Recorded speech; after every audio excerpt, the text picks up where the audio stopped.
Hello, friends, and welcome to the September 2024 edition. I guess it's first episode of the month for this year. Welcome to today's live level up conversation. Whether you're joining me live or joining me on replay, let's jump right in.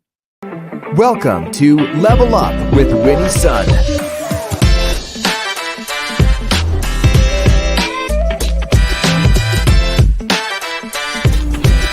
Award-winning financial pro. Get ready. Level Up with Winnie Sun.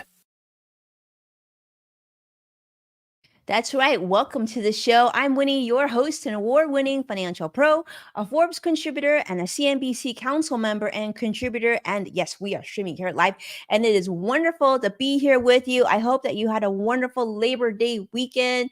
Hopefully, got some relaxation in there. I definitely did. My family and we did a pretty considerable road trip. It was so much fun. I have so much to share with you. I'll probably try and put some of those images later in the week, but let's jump right in because we have so much to talk about. The market's still open, and unfortunately, the Dow is down 638 points currently. It was actually down 500 not too long ago, so it's gotten a little worse. Nasdaq's down. It's painful. 586 points currently. S&P 500 also down 123 points. So yeah, you don't like bad days. Today might be a day that you don't look at the financial markets. It's one of those days. But nonetheless, let's talk about some business news, right? To kick off. Been some news. I mean, overall, the weekend was kind of quiet, unless those of you who are traveling, you may have seen, a little bit of pain at the gas pump. I still felt like gas was pretty pricey where we were traveling to. But nonetheless, let's talk about some good news and start off with that. So the Biden administration, as you probably know, has been forgiving quite a bit of student debt. Now, if you have student debt, or if you are going to college soon, this is probably something you want to be paying attention to. This is from shared on CNBC from my friend Annie Nova, talking about the Biden administration's yet another attempt to forgive more student debt. Now, this could happen as early as next month, October 2024. And the goal is to help tens of millions of Americans who continue to suffer from student debt. Now, despite past legal challenges and, of course, expected opposition, the administration continues to push forward with more lawsuits likely on the horizon. They still want to see how much more they can forgive. Now, this is sort of historical, as you know. You probably haven't heard of this much student debt being forgiven. I certainly haven't.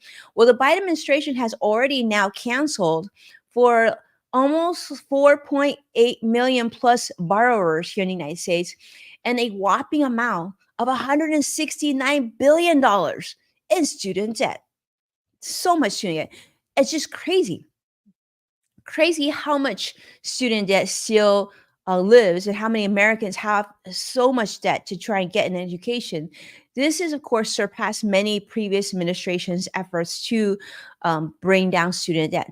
So this new revised forgiveness plan is going to target borrowers who owe more than they initially borrowed, which I'm guessing for anyone who's taken on student debt, that's pretty much everybody. But those who began repayment before certain cutoff dates, individuals actually could be eligible under the existing programs, but who haven't applied, and also students from low financial value programs, they might now qualify. Now, the upcoming plan is expected to be a central issue during, of course, the upcoming election period. It's only been like 2+ something months before the election here, but many further discussions will continue to come about on the discussion of student debt, the student debt crisis, and most importantly, I think you and I would agree. That being said, let's say you're forgiving so much debt that we're seeing now, and you continue to want to forgive more debt. What's going to be the plan into the future so that when my kids go to school and the next generation, that they don't continue this ongoing cycle where they take on too much debt and interest makes the debt even larger and it balloons and snowballs and it becomes huger, and then we will then have to come about and do away with student debt, get or forgive more student debt. How are we going to stop that cycle? That's what I'd like to know. Now, a recent Supreme Court ruling, of course, is looking to once again challenge the regulatory power of the federal government, which could potentially cause issues with Biden administration's efforts to implement this new forgiveness plan. So we'll have to pay attention and watch this. I'm guessing this is going to be a topic for the upcoming election. How big of a topic compared to all the other topics that both parties are debating, that's yet to be seen. But nonetheless, we're talking billions of dollars of tax dollars that have gone towards forgiving student loans. So the question is, how can we break this cycle? And how can we make sure that students who are taking on new debt really have the information necessary to make the best financial decisions for themselves as well as their future selves, and of course those of us who have had student debt like myself, student loans, we know just how important an education is. But how do we enable more Americans to get a great education without taking on more student debt, which then needs to be forgiven, which then takes from taxpayer dollars that could go for other things that the country needs as well. So lots of questions, don't have the answers, but I'm curious to see how you feel. So definitely jump in, say hello like Sadiq is on YouTube Live. It's great to see you, Sadiq. Long time no see. Welcome to the show. Let me know how you feel about these topics because these will impact your bottom line. And of course, you know, from what I can see, as you make more money, you pay more in taxes. And I'm sure you and your household are working very hard for the money and income that you're bringing in. So you want to make sure that money isn't wasted as well. All right. Let's continue on. I want to talk about this. This is a topic we've talked about on this show as well as in the loop with Greg, about the whole topic of the Cybertruck, Tesla Cybertruck. Now, for many of you, you've seen this in your neighborhood, maybe on a trip that you've gone. You've seen this on the road, the new Cybertruck. When I was seeing it online and it was first being revealed, I actually had as a current Tesla car owner, I was able to jump in and put a deposit for the Cybertruck.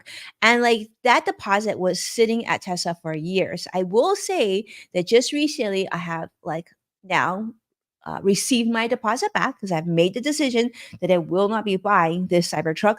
But that being said, I remember when it first came out, we were very excited about it. The design was really cool. And I remember saying that when that truck gets on the streets, other trucks will start to look old in comparison. Now, I don't know that that's completely happened. And I can't say I'm always right, but it certainly redefined the way we thought of trucks. And there was certainly a lot of innovation that went behind this vehicle. Now, Michael Whelan at CNBC shared this week, in fact, an article about this and how it just stands so differently from traditional trucks. We're not talking about just the futuristic design, but also the different types of utility, unconventional utility, which creates a whole new almost category versus a lot of competitors. Now, that being said, one of the reasons why I decided that this was not a car that belonged in my household was initially, if you remember, when the Cybertruck idea was first launched, they were excited about it coming. They were talking about being priced 30, 40,000, but now it's priced about $100,000.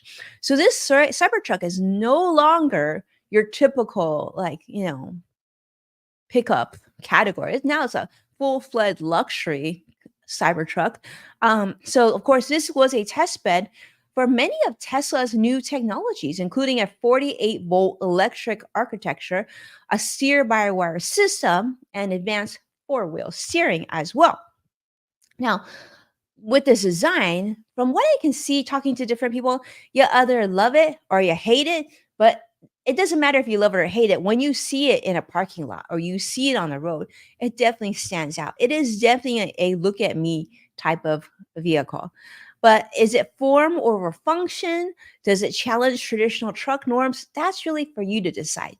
Now, they say that driving the Cybertruck is unlike any other vehicle. They say it has tight steering and a stiff chassis and sort of a sports car like feeling rather than a traditional truck, which I'm guessing for those who are in the market, they love that, right? I would question this. So, for someone who buys a Cybertruck, is this someone who would normally buy a pickup or a truck? My guess is that the answer is no. But the Cybertruck features, of course, they are very minimalist design, but a very look at me design. Of course, they have a very large touchscreen interface and a lot of other features. But of course, it's been very polarizing. Whether you like it or you love it, and I think that's okay. I think it just gives us a challenge of what other vehicle styles could be and whether or not they're successful or not. And speaking of Tesla, I want to segue over to this another article that came out, and this is on Reuters, talking about the sort of a new vehicle coming. It's an existing vehicle, but with a new seat plan. So Tesla's Model Y is now going to be launching a six-seater in China by 2025 because of ongoing competition. Now, this is something I didn't know. Did you know that the Model Y SUV in China is actually the best-selling vehicle in China? Now, the Model Y SUV in China is starting in late 2025. It's going to have that six-seat layout, and Tesla has instructed suppliers to prepare for a significant increase in this production at its Shanghai facility in China, which signals a major push to meet growing demand. So, this new six-seat design is to counteract sort of the rising competition from many domestic Chinese automakers, including NIO and Zeekr, I think it is, who launched these roomier, more affordable rivals. But they're saying that this is going to be part of their Juniper project for Tesla, which was initially slated for an earlier release, but now they say it's probably going to be sometime in 2025 as well. It still continues the Model Y to be the best-selling car in China across all power types. In fact, 207 plus thousand units were sold just in the first half of this year. But nonetheless, they're trying to continue to meet demand and also to really pay attention to what the customer wants. And they're saying that that sort of that third row, that which is part of that seven-seater design that's offered here in the United States, they're saying in China that just doesn't work. They just think it's way too snug, too cramped, and they're saying the seven-seat can't even hold a dog. I don't know. But that being said, that's what's happening in China and that's what's happening with Tesla.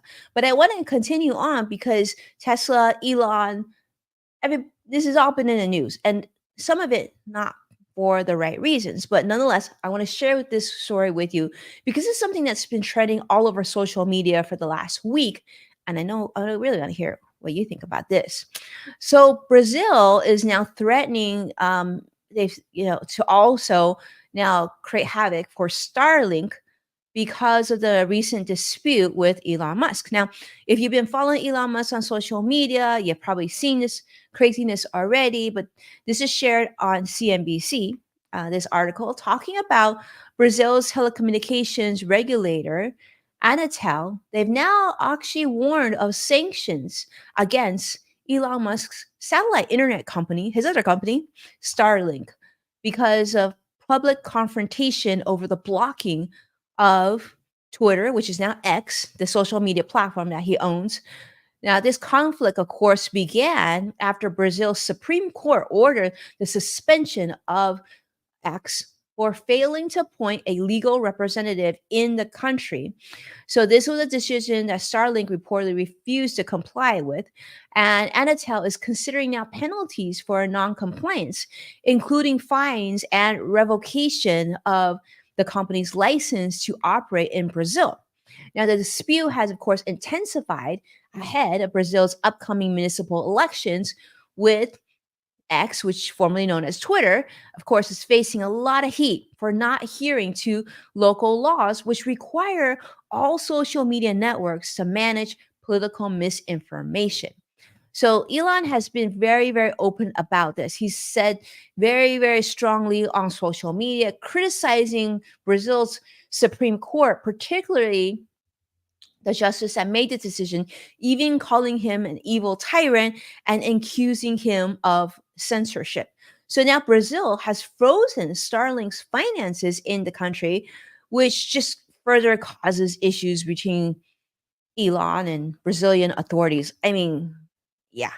So this dispute could have actually broader implications. The CNBC article is talking about, for Elon's other businesses, particularly in countries which do have strict regulations on digital platforms. We know the EU certainly does, right? So usually, if you want your technology in your business in other countries, you usually have to follow the local and national laws there in order to have your have customers and business in those places. So that's a story that we're going to keep very close an eye on and we'll continue to talk about. But I'm curious to see how you feel about this. I see Joshua, I see CrossX Fighter on YouTube Live. Thank you so much for being here. It's wonderful to see you here. Yes, Sadiq's seen the Cybertruck twice in South Florida.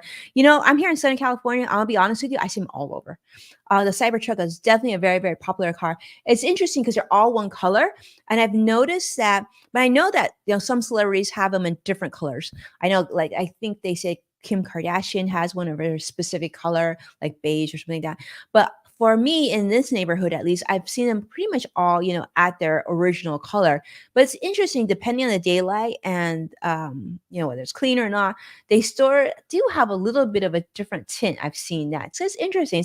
It's a cool looking car, but nonetheless, I think it's one of those like look at me cars. Um, yeah. If you love that, then that might be the car for you to take a look at. But let's continue on. I want to talk about, of course, a big thing that's happening in September, and that's going to be the Apple announcement. Now, as you probably know, a lot of people are sort of speculating, making guesses, wondering what the new Apple devices and technology will be unveiling in a couple weeks here. So they're talking about Apple's iPhone 16 Pro, and they're saying that this phone could actually change smartphones forever. This was shared by Edwin Spence on Forbes, and talking about how Apple is set to unveil their new iPhone 16 Pro at its Glow Time event on September 9th. Such a cute name, right? It's Glow Time. And now they said there's going to be a strong focus on generative AI, making its entry into a space that has typically been dominated by Android. But now Apple has adopted features. Of course, Apple tends to do things a little bit later than its competitors. Nothing new here, right? And of course, they're going to be branding it their own way. But generative AI is, of course, the latest in this pattern. Now they're going to brand this Apple Intelligence. Now, we know that there's potential risks of and dangers of generative AI, including the potential misuse and misinformation. This is becoming increasingly apparent. And AI tools, of course, are very widespread. And so, with the increase in growth of AI technology, brings along also risks to society as it continues to grow. But this could be a good thing because we know that typically Apple is very protective of its users and they try to keep things very safe for us. So Apple could choose to avoid the risks of generative AI by focusing on safer AI applications like machine learning. Which already enhances sort of the user experience that we have with AI. And now, with the passage of California's AI safety bill, the SB 1047, this could also impact AI's AI strategy, especially since AI especially since Apple is here in California. Now, this is going to, of course, add regulatory challenges to the deployment of AI technology. But given that AI typically has a history of prioritizing our safety, user safety, and privacy, we're hopeful. Right. So they said there's going to be perhaps a limiting use of generative AI on the iPhone 16 Pro. This is what the article is sharing on Forbes. But nonetheless, we'll see how this unfolds. I'm looking forward to see what they're going to say on September 9th. And of course, after that, we'll make sure to jump in and kind of give you a follow-up on what we learned. And hopefully, fingers crossed, Greg will have it in his schedule to come back with us to talk about that too, because I love to hear Greg's take on that. But of course, Greg's schedule got a little bit busy, so he hasn't been as consistent the last couple of weeks. But we're so hopeful we're going to have him back very soon on In the Loop.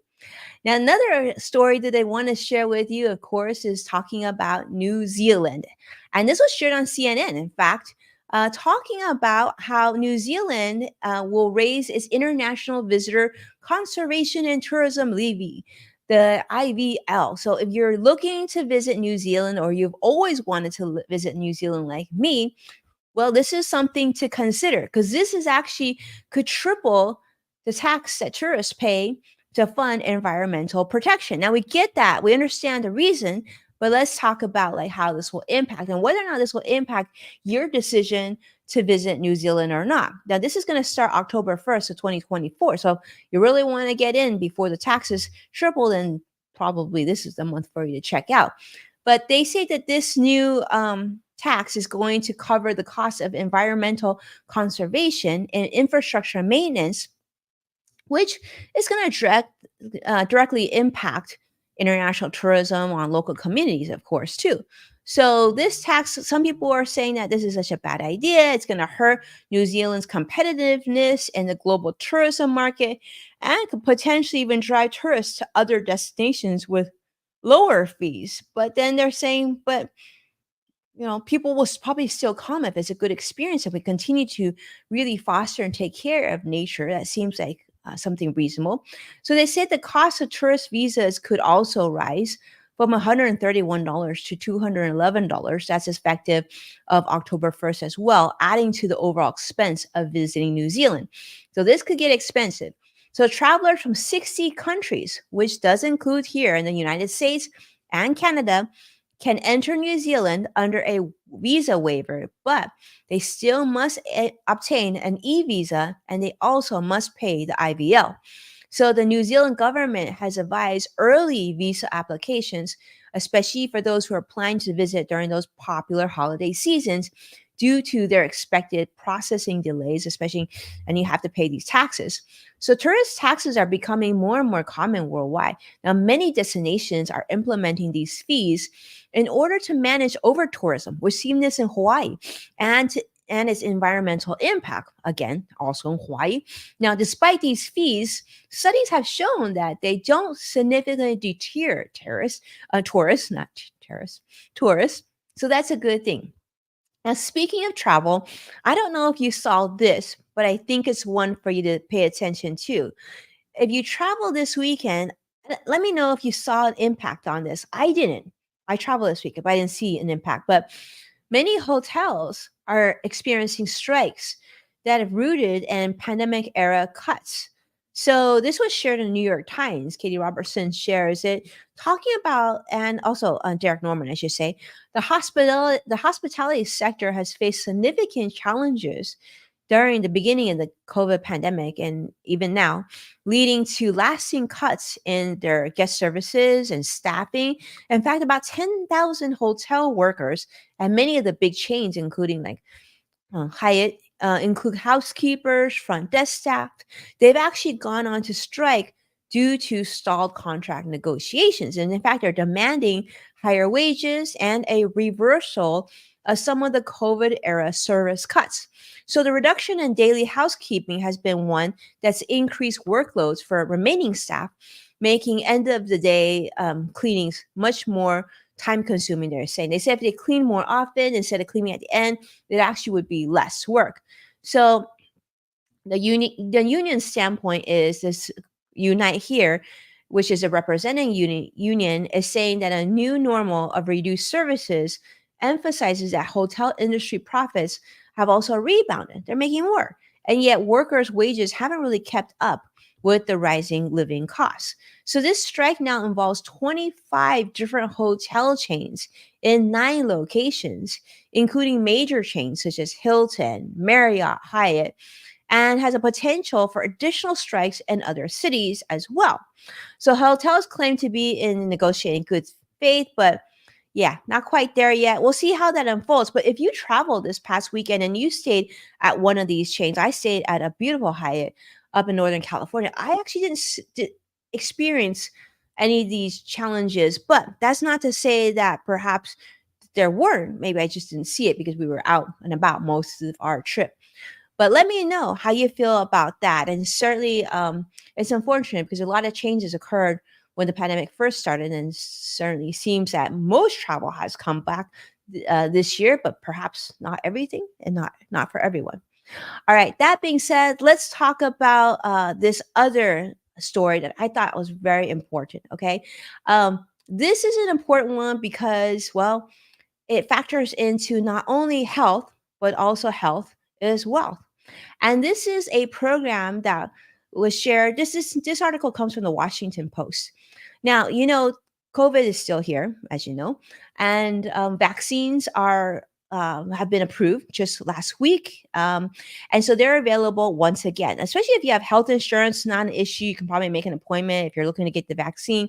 Go and get yourself vaccinated and call it a day. But that being said, a bridge access program now is no longer going to be available. And this leaves actually millions of uninsured Americans and uninsured people and people who are vulnerable to COVID without this free vaccine. So vaccines are no longer free for the uninsured. Now, this expiration of the Access Program leaves millions of uninsured Americans now facing up to $200 that they would have to pay for an updated COVID-19 vaccine. Now, this is having a big impact on the low income households and individuals. Now, many uninsured people, particularly those with low income, are struggling to afford the vaccine, which risks further decline in vaccination rates. But also, if they can't afford the vaccine and get sick, there's a potential they could end up in hospitals, and the cycle is just an ugly cycle. So, health experts are now very worried that the end of free vaccines could actually make the already low vaccination rates and leave vulnerable populations at greater risk. And then, so if they don't get the vaccine and this spreads and more people get sick, it's just going to create more havoc, and it's going to cost us more money, the country more money in the long term, right? Because the program ended, of course, prematurely after Congress rescinded funding, which eliminated the safety net that previously allowed free vaccinations for uninsured individuals. Now, local health agencies are also struggling to finance vaccines as the cost of COVID-19 shots are also a lot more expensive than flu vaccines, leading to reduced vaccination efforts. So while companies like Pfizer, Moderna offer patient assistance programs, they say that details aren't really clear, and access is still very blurry. So it's not quite there. So a lot of people, the uninsured, the low income, undocumented individuals now are facing significant barriers for vaccination. So just something to keep in mind. And so if that's something you're thinking about or looking into, do know perhaps there's resources. I don't know. I would just check with your local city officials if you're in that category where you don't have insurance, you're uninsured, and you want, and see if there's help. Now, lastly, this story goes out to the millions of you who have Costco membership. If you didn't know already, Costco inflation is finally a thing. Costco is now going to be raising its annual membership fees for the first time in 7 years. Let's be honest. It's been 7 years since a fee increase. Seems pretty reasonable. I know.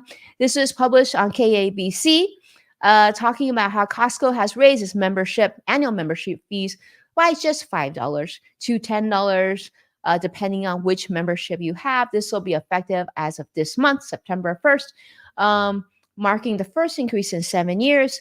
This is to help offset rising operational costs, which allows then Costco to keep up with their low prices despite inflation. And of course, this increase also affects both new and existing renewal memberships with the exact amount depending on the membership plan that you have.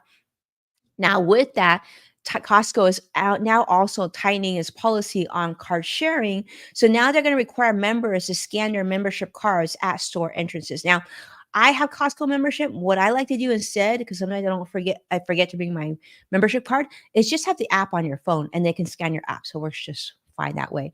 So despite the fee hike, Costco will continue, they say, to offer one free card for a designated household member age 16 or over on their membership. And let me just say that if you have Costco membership, or if you work at Costco, or if you're in the decision making there at Costco, can you just, you increase our fees? Maybe bring us something else like curbside pickup. I would so appreciate it. And I've talked to so many families and individuals all over who agree. Curbside pickup, Costco, make it happen. Sam's Club has it, and we really want it at Costco. Let me just say, I think a lot of people would spend even more if you had curbside pickup at Costco. All right, with that, let's take a look at the market. Now that it's closed, the Dow is closed down 626 points. Nasdaq closed down 577 points, and then S&P 500 closed down over 119 points as well. Not good. Not good. We don't like those numbers. We don't like this negativity, but hopefully things will continue. But let me just say, between now and the election, I think you should expect some volatility. That's just my 2 cents there. Thank you so much, my friends, for being a part of today's Level Up. It is wonderful to see you. I see so many of you on all of the different social media platforms. So thank you so much for being committed to the show. And of course, do me a favor, hit that like button and subscribe so you can stay updated with all the latest content. And to watch past full episodes of Level Up with Winnie Sun, definitely check out NASDAQ, Amazon Fire, Samsung, LG, Roku, and many other streaming platforms. And thank you so much for those of you who've been sharing the episodes online and tagging at Winnie Sun. I truly appreciate your support. Thank you so much for doing that. And for checking out Yes Factor with Winnie Sun, which is our podcast on many of the streaming platforms or podcast platforms that you enjoy. With that, I'll see you again this week. Have a beautiful day. Stay safe, be well, and I'll see you soon. Bye bye now.